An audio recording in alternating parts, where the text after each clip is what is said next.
आरक्षी कैंप थाना गढ़ी मलहरा जिला छतरपुर और विरुद्ध में कमलेश उर्फ आशू उम्र 25 वर्ष निवासी बड़ा मलहरा जिला छतरपुर मध्य प्रदेश।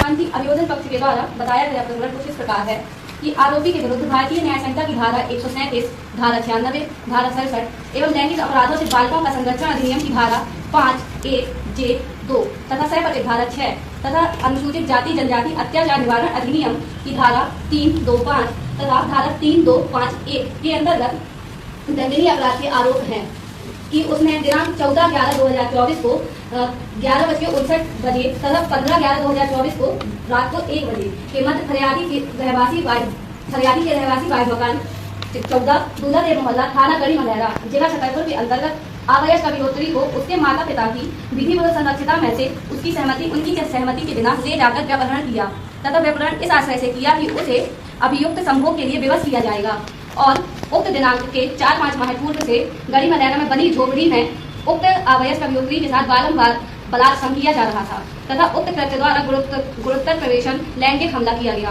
और अनुसूचित जाति जनजाति का सदस्य न होते हुए भी 18 वर्ष से कम उम्र की आवास कवियोत्री को अनुसूचित जनजाति का सदस्य होना जानते हुए उसके साथ बलात्कार व व्यवहार का अपराध कारित किया गया। मामले में आरोपी और अभियोत्री का एक दूसरे से पहचान होना अविवादित है। मामले में यह भी अविवादित है कि आरोपी चौरसिया जाति का है और अभियोत्री अहिरवाय जाति की है। यहाँ पर उल्लेखनीय करना समीचीन है कि अधिनियम की धारा 33(7) के अंतर्गत पीड़िता यानी कि अभियोत्री की पहचान को गोपनीय बनाए रखने के उद्देश्य से तथा संहिता की धारा 288(a) के प्रावधानों के परिप्रेक्ष्य में इस निर्णय में अभियोत्री तथा उसके परिवार के नाम का उल्लेख नहीं किया जा सकता है या नहीं किया जा रहा है। अभियोत्री को अभियोजन साक्षी क्रमांक 1, अभियोत्री की मां को अभियोजन साक्षी क्रमांक 2 और अभियोत्री के पिता को अभियोजन साक्षी क्रमांक 3 तथा अभियोत्री के चाचा को अभियोजन साक्षी क्रमांक 7 और अभियोजन साक्षी क्रमांक 8 तथा उनकी दादी को अभियोजन साक्षी क्रमांक 9 माना गया है से संबोधित किया गया है। अभियोजन का मामला संक्षेप में इस प्रकार है कि फरियादी के पिता ने दिनांक 17/11/2024 को थाना गढ़ी मलहरा में उपस्थित होकर इस आशय की सूचना दी कि 15/11/2024 की दोपहर में वह उसकी पत्नी गुड़गांव में मकान निर्माण का काम कर रहे थे। तभी उनकी मां का फोन आया कि उनकी लड़की पीड़िता दिनांक 14/11/2024 को दिन रविवार की रात 12 से 1 बजे करीब किसी को बिना बताए कहीं चली गई। फिर दिनांक 15/11/2024 को वह उसकी पत्नी गढ़ी मलहरा आए और उनके परिवार ने पीड़िता के तलाश की लेकिन उसका कोई पता नहीं चला और उसे शक था कि कोई व्यक्ति उसे पहला फुसलाकर अपने साथ ले गया है। फरियादी की उक्त सूचना के आधार पर गुमशुदागी की रिपोर्ट थाना गढ़ी मलहरा में अज्ञात के विरुद्ध अपराध क्रमांक 323/2024 धारा 137 भारतीय न्याय संहिता 2023 के अंतर्गत दिनांक 17/11/2024 को प्रथम सूचना रिपोर्ट लेखबद्ध की गई एवं मामले के विवेचना में दिया गया। विवेचना के दौरान घटना स्थल का नक्शा मौका बनाया गया। पीड़िता को दिनांक 25/1/2025 को 11:40 बजे थाना गढ़ी मलहरा जिला छतरपुर में दस्तयान किया गया जिसका दस्तयाबी पंचनामा बनाया गया तथा पीड़िता को उसके पिता की सुपुर्द किया गया। पीड़िता की मां की सहमति प्राप्त कर पीड़िता का मेडिकल परीक्षण भी करवाया गया। पीड़िता के धारा 180 भारतीय नागरिक सुरक्षा संहिता 2023 के कथन ले किए गए जिसमें पीड़िता ने आरोपी द्वारा उसे बहला फुसलाकर दिल्ली ले जाना तथा उसके साथ किराए के मकान में रहकर पति पत्नी के रूप में संबंध बनाना बताया। पीड़िता ने न्यायालय में धारा 184 भारतीय नागरिक सुरक्षा संहिता 2023 के कथन लेखबद्ध कराए गए जिसमें उसने आरोपी के साथ दिल्ली जाना तथा आरोपी के साथ पति पत्नी के संबंध बनाना बताया है। अभियोत्री ने नाबालिग होने तथा उसके अनुसूचित जनजाति की सदस्यता होने के कारण तथा अभियोत्री के द्वारा आरोपी के विरुद्ध कथन किए गए कि आरोपी के विरुद्ध भारतीय न्याय संहिता 2023 की धारा 137, धारा 67, धारा 96 एवं लैंगिक अपराधों से बालकों का संरक्षण अधिनियम की धारा 3, सह धारा 4, धारा 5(j)(2), सह धारा 6 तथा अनुसूचित जाति जनजाति अत्याचार निवारण अधिनियम की धारा 3(2)(5)(1) तथा अत्याचार निवारण अधिनियम की धारा 3(1) और 3(2) भी का इजाफा विवेचना में लिया गया। विवेचना के दौरान पीड़िता के माता पिता व साक्षीगण के कथन लेखबद्ध किए गए। पीड़िता के विद्यालय का दाखिला पंजी में प्रति एवं प्रमाण पत्र को जब्त किया गया। आरोपी का चिकित्सीय परीक्षण कराया गया और पीड़िता तथा उसके बच्चे का ब्लड सैंपल और आरोपी के ब्लड सैंपल लेकर उक्त सैंपलों को डीएनए परीक्षण हेतु भेजा गया। पीड़िता के पिता एवं पीड़िता की जाति प्रमाण पत्र जब्त किया गया। आरोपी को गिरफ्तार किया गया। विवेचना की अन्य औपचारिकताओं को पूर्ण करके अभियोग पत्र न्यायालय में पेश किया गया। विचारण के दौरान प्रदर्श परिपत्र 30 को डीएनए रिपोर्ट इस आशय से प्राप्त की गई कि पीड़िता के स्त्रोत प्रदर्श ए तथा नवजात शिशु के स्त्रोत प्रदर्श बी की जैविक माता है तथा आरोपी कमलेश उर्फ आशु प्रदेश सी नवजात शिशु के स्त्रोत प्रदेश बी के जैविक पिता है। अतः अभियोजन पक्ष द्वारा बताए गए प्रकरण से यह स्पष्ट होता है कि आरोपी कमलेश उर्फ आशु के ऊपर लगाए गए सभी आरोप सत्य हैं। अतः श्रीमान जी से निवेदन है कि आरोपी को कठिन से कठिन सजा दी जाए और पीड़िता को न्यायालय द्वारा दिया जाए। धन्यवाद। गुड मॉर्निंग सर, मैं एडवोकेट सुनीता से हमारे अभियुक्त पक्ष की तरफ से अभियुक्त का पक्ष रखने की अनुमति चाहती हूँ। माननीय न्यायालय, अभियुक्त अभियोजन साक्षी 1 ने अपने मुख्य परीक्षण में बताया है कि घटना के समय उसकी आयु 17 साल थी तथा प्रति परीक्षण में उसने स्वीकार किया है कि उसके पिता ने उसकी जन्म तिथि 2 वर्ष कम करके लेट कराई थी एवं घटना के समय उसकी उम्र 18 वर्ष से अधिक थी। अभियुक्ति की मां अभियोजन साक्षी 2 ने घटना के समय अभियुक्ति की आयु 18 वर्ष से कम होना बताया है।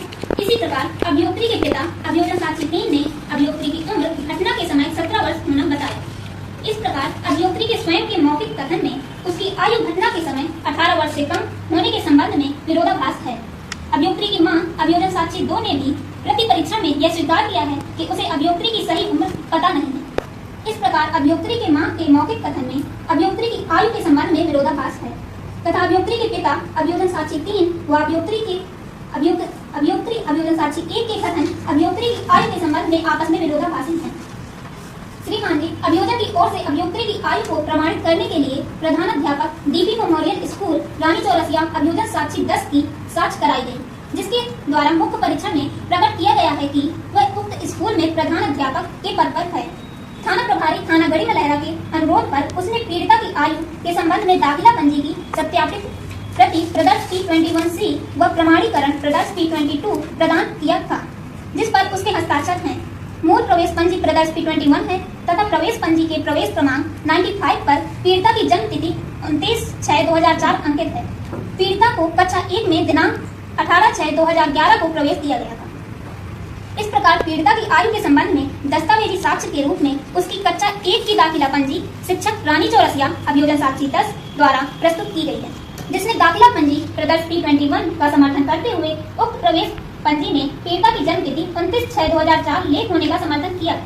यद्यपि उक्त साक्षी ने प्रति परीक्षण में यह बताया है कि दाखिला पंजी के साथ कोई जन्म प्रमाण पत्र संलग्न नहीं है, न ही इस बात का उल्लेख है कि वह नहीं बता सकती कि पीड़िता का प्रवेश किसने करवाया। इस प्रकार साक्षी के कथन से यह स्पष्ट नहीं है कि किस दस्तावेज के आधार पर पीड़िता की जन्म तिथि लेख कराई गई थी। माननीय न्यायालय, उक्त दाखिला पंजी में अंकित जन्म तिथि के संबंध में पीड़िता के पिता अभियोजन साक्षी 3 ने प्रति परीक्षण में स्वीकार किया है कि उसने उसकी पुत्री की उम्र स्कूल में अंदाज से लेख कराई थी तथा उसकी पुत्री के जन्म संबंधी कोई प्रमाण पत्र उसके पास नहीं है। इस प्रकार पीड़िता के पिता के कथन से यह दर्शित है कि पीड़िता के जन्म के संबंध में कोई प्रमाण पत्र उसके पास नहीं है एवं कोई प्रमाण पत्र प्रवेश के समय प्रस्तुत किया जाना शिक्षक साक्षी के कथन से भी दर्शित नहीं है। शिक्षक साक्षी ने भी यह बताया है कि पीड़िता की जन्म तिथि अंदाज से लेख कराई गई हो तो वह नहीं बता सकती, किंतु पीड़िता के पिता के प्रति परीक्षण में की गई स्वीकृति कि पीड़िता की उम्र उसने स्कूल में अंदाज से लेख कराई थी से स्पष्ट होता है कि पीड़िता की उम्र विद्यालय में अंदाज से लेख कराई गई। इस कारण विद्यालयीन पंजी में उक्त अंदाज से लेख कराई गई जन्म तिथि को सही होना नहीं माना जा सकता। श्रीमान जी, आपराधिक शास्त्र का यह सुस्पष्ट सिद्धांत है कि किसी अपराध को स्थापित करने के लिए उसके सभी अवयवों को अभियोजन द्वारा संदेह से परे प्रमाणित किया जाना चाहिए तथा जहां मामला स्त्री के व्यभिचारण या पोक्सो एक्ट से संबंधित है, वहां यह बात अभियुक्ति की आयु 18 वर्ष से कम थी एक महत्वपूर्ण अवयव है जिसे अभियोजन द्वारा प्रमाणित करना होगा। श्रीमान जी, इससे संबंधित सुप्रीम कोर्ट के कुछ जजमेंट हैं जो कि इस प्रकार हैं। छत्तीसगढ़ राज्य वर्सेस लेख राम 2006 का ये केस है। इस मामले में माननीय सर्वोच्च न्यायालय द्वारा स्कूल की रजिस्टर को निश्चायक नहीं मानना है तथा यह व्यक्त किया है कि विद्यालयीन पंजियों में की गई प्रविष्टियों की प्रमाणिकता उस स्रोत पर आधारित होती है जिसके आधार पर उन्हें लेख किया गया है। माननीय न्यायालय दूसरा केस है चिंटू उर्फ समीर विरुद्ध मध्य प्रदेश राज्य 2018 का यह केस है। इस मामले में माननीय मध्य प्रदेश उच्च न्यायालय इंदौर बेंच द्वारा आपराधिक अपील में यह अभिनिर्धारित किया है कि केवल प्रवेश पंजी में अंकित जन्म तिथि के आधार पर अभियुक्ति की जन्म तिथि को प्रमाणित मान्य नहीं किया जब तक कि उक्त दर्ज की गई जन्म तिथि के समर्थन में अन्य कोई संपुष्टिकारक साक्ष्य न हो। माननीय न्यायालय अभियोजन साक्षी 1 ने अपने मुख्य परीक्षण में बताया है कि वह आरोपी कमलेश उर्फ आशु को जानती है। उसकी आरोपी से बस स्टैंड गढ़ी मलहरा आते जाते समय मुलाकात हुई थी। लगातार मुलाकात होने से उसकी दोस्ती हो गई तथा वे लोग एक दूसरे से मिलने लगे। गांव के बाहर बनी झोपड़ी में उसका आरोपी से संबंध हुआ। जिससे वह गर्भवती हो गई थी तथा 7 माह का गर्भ हो गया था। तो उसने आरोपी को यह बात बताई थी। तब आरोपी उसे छतरपुर अस्पताल ले जाकर तथा इसके बाद वह आरोपी के साथ दिल्ली चली गई और वहीं पर किराए का कमरा लेकर रहने लगी। साक्षी ने आगे बताया कि उसे बाद में पता चला कि उसके घर वालों ने रिपोर्ट कर दी है। तो वह थाना बड़ी मलहरा आई थी, जहां पुलिस ने दस्तयाबी पंचनामा प्रदर्श P1 बनाया था। उसकी सहमति प्रदर्श P2 प्राप्त कर उसकी डॉक्टरी कराई थी। उसके न्यायालय में उसकी सहमति प्रदर्श P2 प्राप्त कर उसकी डॉक्टरी कराई थी। उसके न्यायालय में प्रदर्श P4 बयान हुए थे तथा पुलिस ने प्रदर्श P5 का नक्शा मौका बनाया था। उक्त दस्तावेजों पर उसके हस्ताक्षर हैं। उसके पश्चात बाद में उसे बच्ची हुई थी, उसका व उसकी बच्ची का ब्लड सैंपल लिया गया था, जिसके आईडी फॉर्म प्रदर्श P6 व 7 हैं, जिन पर भी उसके हस्ताक्षर हैं। श्रीमान जी, पीड़िता के माता पिता अभियोजन साक्षी 2 व अभियोजन साक्षी 3 ने अपने कथन में यह बताया है कि जब पीड़िता उन्हें मिली तो उसने बताया था कि आरोपी ने उसके साथ गलत काम किया, जिससे वह गर्भवती हो गई और वह डॉक्टर को दिखाकर आरोपी के साथ दिल्ली चली गई। यद्यपि पीड़िता अभियोजन साक्षी 1 ने भी आरोपी के साथ उसके साथ संबंध स्थापित करना व गर्भवती होना बताया है, किंतु पीड़िता ने प्रति परीक्षण में यह स्वीकार किया है कि उसने अपनी मर्जी से आरोपी के साथ शारीरिक संबंध बनाए थे तथा उसने आरोपी के साथ दिनांक 16/11/2024 को शिव सागर मंदिर में खुशी से विवाह किया था तथा प्रदर्श P1 के विवाह प्रमाण पत्र पर उसके हस्ताक्षर हैं। इस प्रकार उपरोक्त साक्षीगण के कथन से यह तो दर्शित है कि आरोपी ने पीड़िता के साथ शारीरिक संबंध बनाए जिससे वह गर्भवती हुई, किंतु पीड़िता के कथन से स्पष्ट होता है कि पीड़िता आरोपी को पसंद करती थी, उसने आरोपी से शादी की तथा सहमति से आरोपी के साथ शारीरिक संबंध बनाए।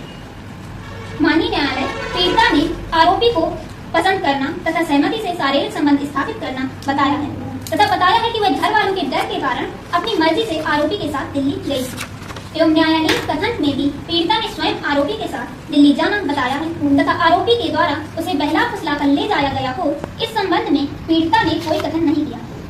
यद्यपि पीड़िता के पिता ने गुमशुदगी रिपोर्ट व प्रथम सूचना रिपोर्ट प्रदर्श P3 का समर्थन किया है तथा आरोपी द्वारा पीड़िता को भगा ले जाकर बताया, किंतु इस संबंध में पीड़िता के कथन विरोधाभासी हैं तथा पीड़िता ने अपने कथन में यह स्पष्ट किया है कि वह आरोपी के साथ स्वयं अपनी मर्जी से दिल्ली गई थी। इस प्रकार उक्त साक्षीगण के कथन से यह भी प्रमाणित नहीं है कि आरोपी पीड़िता को बहला फुसलाकर उसके माता पिता की विधिपूर्ण संरक्षकता में से ले गया था।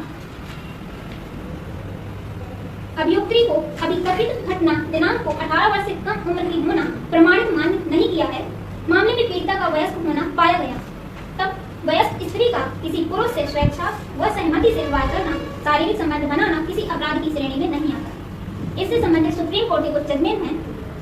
KP थिम्पा वर्सेस कर्नाटक राज्य 2011 का एक केस है। इस केस में सुप्रीम कोर्ट ने द्वारा अवधारित किया गया कि जहां मामले के तथ्यों से यह युक्त तौर पर संभाव्यता दर्शित होती है कि वयस्क अभियुक्त्री ने अभियुक्त से सहमति से लैंगिक संबंध बनाए तो उसे बलात्कार होना नहीं कहा जा सकता। माननीय न्यायालय, दूसरा केस है अज्जू उर्फ अफजल बनाम मध्य प्रदेश राज्य 2013 का एक केस है। इस केस में न्यायालय द्वारा यह अवधारित किया गया कि वयस्क अभियुक्त्री की स्थिति सहमत पक्ष की होने से अभियोजन का मामला प्रमाणित नहीं होगा। माननीय न्यायालय, एक और केस है मध्य प्रदेश राज्य वर्सेस मुन्ना संभावनाथ का।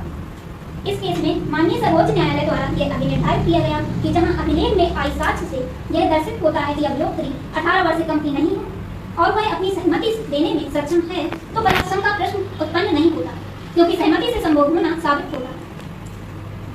माननीय न्यायालय, एक और केस है सुनील वर्सेस हरियाणा राज्य 2010 का ये केस है। इस मामले में सुप्रीम कोर्ट ने अभिनिर्धारित किया कि जहां पर चिकित्सीय साक्ष्य में अभियुक्त्री के द्वितीय लैंगिक परीक्षण विद्यमान हो, रेडियोलॉजिस्ट और दंत चिकित्सक को साक्ष्य में प्रस्तुत नहीं किया गया हो, अभियुक्त्री का स्कूल का प्रवेश फॉर्म प्रकरण में प्रस्तुत नहीं किया गया, अभियुक्त्री आरोपी से प्रेम करती हो और सहमत पक्षकार हो, वहाँ भारतीय दंड संहिता की धारा 137, 96 और 67 के अंतर्गत दोष सिद्धि नहीं की जा सकती। अतः आरोपी के विरुद्ध दंड प्रक्रिया भारतीय न्याय संहिता की धारा 137, 96 और 67 एवं लैंगिक अपराधों से बालिगों का संरक्षण अधिनियम की धारा 5, 6 तथा अनुसूचित जाति जनजाति निवारण अधिनियम 1989 की धारा 3, 2 के अपराध के आरोप संदेह से परे प्रमाणित नहीं है। अतः श्रीमान जी से मेरा निवेदन है कि मेरे अभियुक्त को बाइज्जत करिए।